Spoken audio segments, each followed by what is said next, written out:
I'm Michael Bain, and welcome to Triggered, coming to you from the secret hidden bunker in the Rocky Mountains and, of course, Dragon House Studios. But today, I have a confession to make. Yes, this is our first show after the SHOT Show. But I left SHOT, went straight to Tulsa to finish the last episode of Season 22 of Shooting Gallery, working with my good friend Mike Oxner. And it's now Friday afternoon. I'm just getting home. I haven't had a chance to parse the SHOT Show. So next week, we're going to be talking about SHOT Show products. But this week, I'm going to show you a couple of interviews. The first one is with Mike Oxner, better known as Mike Ox or simply Ox. We talked about his book a couple of weeks ago here on the show. And I had the opportunity to sit down with him at SHOT and talk about a lot of issues. So you're going to see those. And we'll finish up with an interview with somebody you probably never heard of, Larry Potterfield. One of the most fun things I do at SHOT every year for the last decade and a half is Breakfast with Larry. So we got those two interviews for you this week. Let's go to Mike Ox. Years ago, I killed this guy. We didn't just kill him a little. I mean, I think it was Janich and Pincus for the best defense. I believe, at an ATM robbery, I believe there's a hotel room involved with a rape. I believe there was like a school that you shot up. This is Mike Oxner, and we killed him a lot. But you've gone on. You've come back from the dead. I've healed, and I'm here. You're here, and you're here with a new book. We showed you this a couple of weeks ago. We said, hey, this reading, it's a new book, a new different way to look at training a little bit. John Hearn talked about it in the class that we talked about last week. Mike, why did you do this book? That's a great question.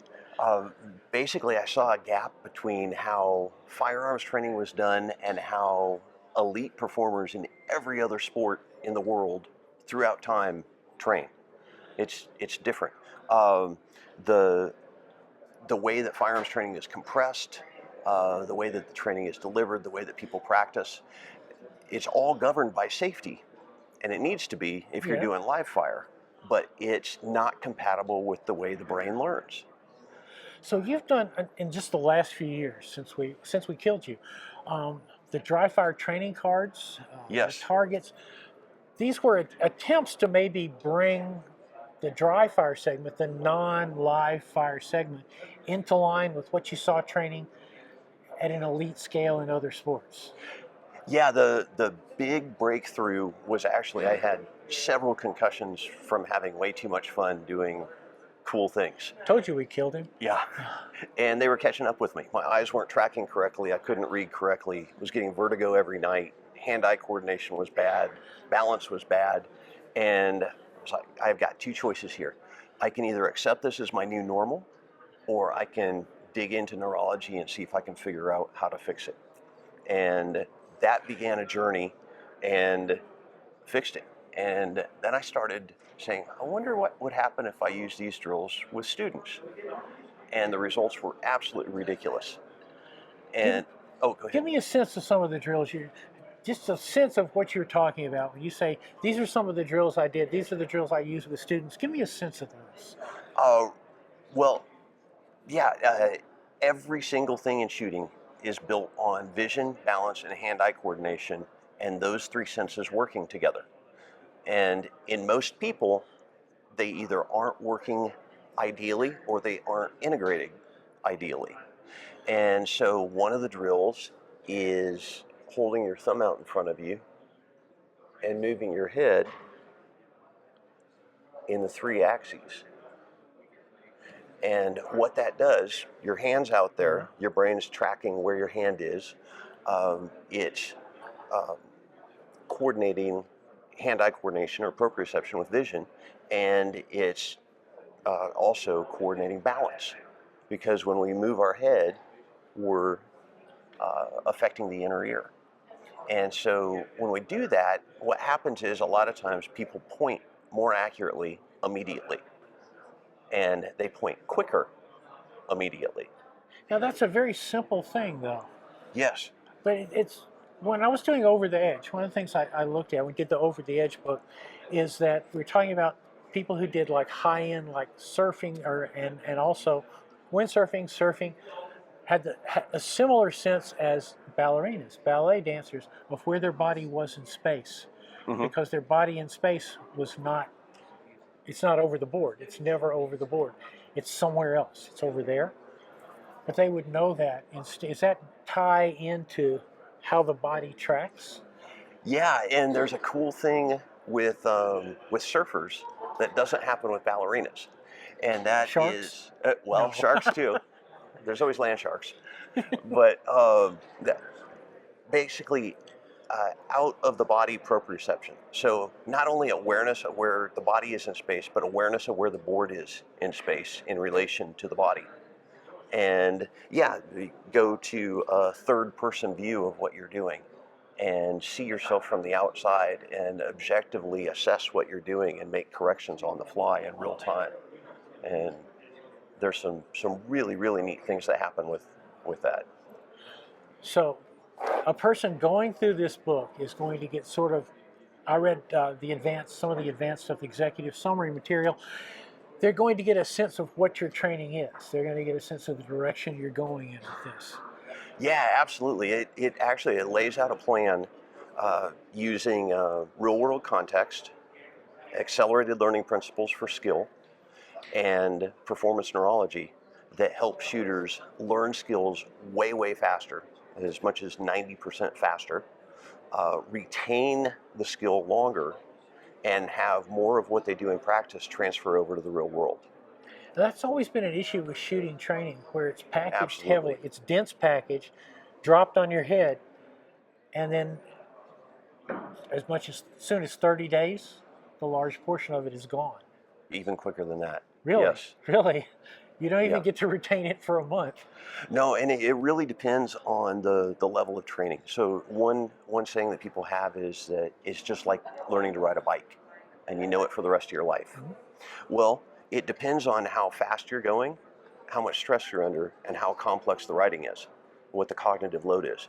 So sure, you could take 10, 15 years off of riding a bike and get on a beach cruiser and ride without a problem. If you're going to go to the top of a mountain slope with 50 other riders and bomb down a ski slope, you're not going to do that and have a good outcome. You're going to get to visit a hospital. It's going to be great. Yeah, that is a highly perishable skill. Being able to ride a bike is not. Being able to ride a bike quickly, at high speed, under high stress is a perishable skill. So that is a question of how we define things in our mind. Absolutely. We say that all the time. It's like, well, bicycling, you never really forget how to bicycle. But having done downhill mountain bike races, it's something that requires a lot more than being able to push the pedals and not fall off. Yes. A lot of things are happening very, very quickly around you. But we tend to look at the skills that we learn as both simple and that I'm not like everybody else. I'm going to remember them all no matter what. We've got more from Ox when we return. One of the things that we've wanted to do here at michaelbain.tv is introduce you to some of the people in the training community, because training costs a lot of money. And I think it's better if you can meet the guys before you put down that hard-earned dough. Be right back.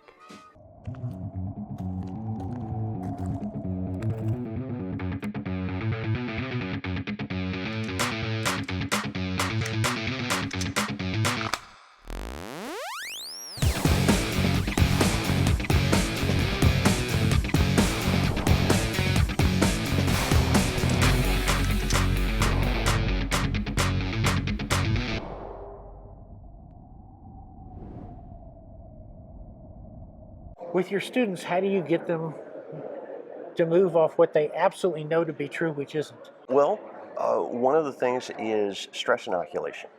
And there are several things that you can do at home alone to add stress to your training. One of them is breathing all the way out and holding your breath. And once you start to feel panic, then you start your draw, stroke, and press and your dry fire reps. Another... I never heard of that before. That's It's a very very common stressor. Not having air is something that your brain doesn't like. Another is called a cold pressor, and this has been used as a psychological stressor for decades. And you basically you can stick your feet in ice water or your hands in ice water until it is unbearable, and then you start doing drills. Another is counting backwards from 100 or any number that you pick by 3 and then 7 and while you're doing your drill. And so what you're doing is you're overwhelming the conscious mind and seeing, all right, can I drive this process subconsciously? And that's where you want to get to. But again, we were talking earlier about what John Hearn referred to as automaticity. Yep. It's a test of automaticity, and it also drives stuff into the subconscious quicker. And for people who, you can buy the book, read the book, one of the things that you focused on since we killed you has been on the internet and on training on the internet and training that was more widely available than take Mike Oxner's course. Yes. And, so talk a little bit about that. That was actually, that was a big breakthrough. One of the big problems with the way that traditional firearms training is delivered is that it's delivered in the way that you remember facts and figures. It's not delivered in the way that you build skill. The way that you build skill is frequent small block exposure. Right. And so if you take 10 to 15 minutes a day over 6 weeks, that's 10 hours. You will learn way more in that 10 hours than you would if you went to a 40 or a 60-hour class. You will retain more, and if you train correctly, more of it will transfer over to real-world situations. What we're all trying to do is get better. What we're all trying to do is figure out a way to get better that doesn't require us to go to the range every day, because not everybody has that opportunity or the ability to go to the range every day. So listen to this guy, because it's different and it's going to challenge you. It challenges me, and perhaps we need to be challenged. So Mike, congratulations on the book. Thank Congratulations you very on you not being dead. I think that's really good. And stop doing those weird things, those crimes. I'll try. This week's Triggered is brought to you by MidwayUSA. Just about everything for shooting, hunting, and the outdoors. Volquartsen Firearms. Excellence is essential. Rock Island Armory Arms Corps, home of the STK 100. Welcome back to Triggered. Now it's time to talk to Larry Potterfield, who I will absolutely guarantee is one of the most knowledgeable men in our business. Okay, we are on the floor of the SHOT Show, finally, here with Larry Potterfield, who's been wandering around the SHOT Show, talking to people. What's it like to finally get together after the weird 18 months of locked in your room? Gosh, so this is 2022 and we're here, but we missed 2021, we missed 2020. No, we were there for 2020. Was just when the pandemic started. So it's just been a full year. Right? Wow. Well, I mean, it looks as ain't not as many people here. Right. Is what there would supposed to be. But it feels good seeing all the brands and talking to all the people. What struck you? We were talking a little bit about brand extensions, and maybe during this 18-month period where people are going like, I wonder if I'm going to survive, they kind of expanded into places where maybe they never should have gone? Well, I've been around a while, and I've had lots of chances to make mistakes, and I think probably you have too. I'll work on it. I try, on the one hand, not to remember them, but on the other hand, you can't forget a mistake because that's how you learn. And so you can't help but walk through here and say they're doing what? And thinking, oh, well, I think that's been done before. So it's interesting to see the stuff that I don't think belongs and the stuff that I think, yeah, that makes perfect sense. But what do I know? Not a thing, not a thing. You've never sold any product through Midway, I know. Just one thing I wanted to touch on, coming soon, the new building, Nitro Express 3. Can we just mention that it's going to... Listen, we got our contact center moved from the old campus, if you would, onto the new campus the first day of December. So if you're calling Midway or if you're communicating with Midway in any way at all, you're communicating with people in the new building. Now, the distribution part of it, where we move stuff around, the logistics part, 17 March is the plan there. And of course, the strategy from the get-go has been that the customer would never know we moved. So you think about moving a building full of stuff to a new building that has nothing in it, and you do that without the customer knowing that you've done it, because you have absolutely no disruption in service, period. That's been the strategy from the get-go. We're getting closer all the time to making that switch. You also have to deal with the fact that chips, electronic chips that go to run all these computerized things and robots, they're all in a container ship off the port of LA. They're not here. It must be tough. Well, in construction today, in anything, I think, but you have in front of you supply chain and inflation. So you lock in the prices as a rule when you sign the contract, which means that inflation doesn't impact you on everything that's in your contract, but supply chain does, because somebody says, yes, sir, it'll be there first day of October, and you're the first day of November, and you're the first day of December, and on and on and on, and they say, well, let me check. So one of the reasons that we're not already operational is supply chain, and nothing you can do. The building itself, you took me in the building when it was empty. It would have been an incredible skating rink. It's like perfectly smooth. How much under roof again? Well, it's 400,000 feet. And what I wanted to do was buy a set of rollerblades, because I thought, what a great way to get around, a set of rollerblades. Well, you can imagine what Brenda said. After falling from the deer stand, after crashing skiing, what Brenda said is, we're going to wrap you in bubble wrap. She said, if you hurt yourself, I am not helping you. I mean, she's my wife. We've been married for 52 years, and she says, if you get rollerblades and ski around that warehouse, if you hurt yourself, I won't help you. That's Brenda. That's Brenda, yes, it is. Has this move been maybe the biggest challenge you guys have had in years? Because that itself logistically is a nightmare. The biggest move we ever made, I think, in the old days was converting from DOS to Windows. Well, I used to laugh about that. No, I It's remember an excruciating thing to do that. Well, that's been 22 years ago. Okay, here you are, and you're moving campuses. Moving campuses. Oh my gosh, we couldn't have thought about that in the old days. It's a huge project, but we're getting an A+, which is what you'd expect from Midway. You know, you showed me, I was at Midway early on, and then when you put in the first Nitro Express system, you said, you got to see this. There's nothing like it you've ever seen.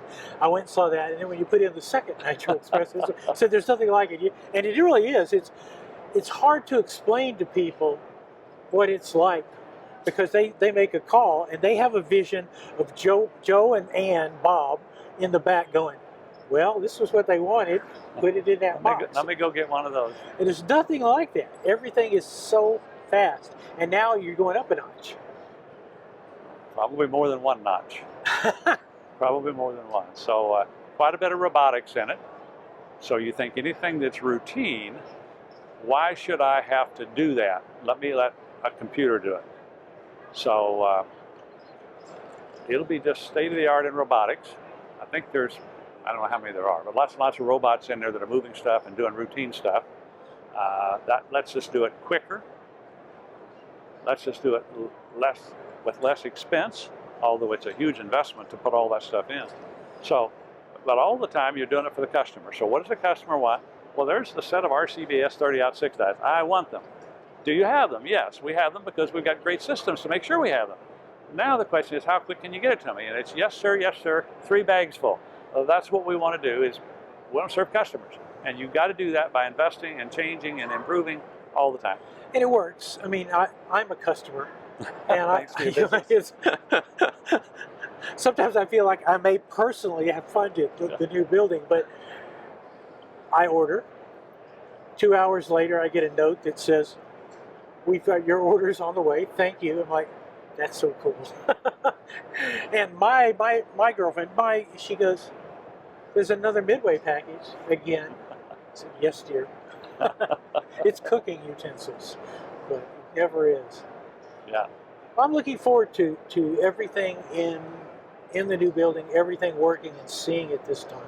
Well, mark my words, you're going to be amazed. I'm prepared to be amazed. Is there anything at SHOT Show here that's totally caught, not product-wise, but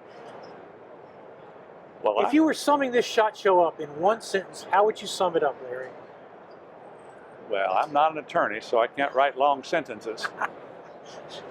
So it's great to be here.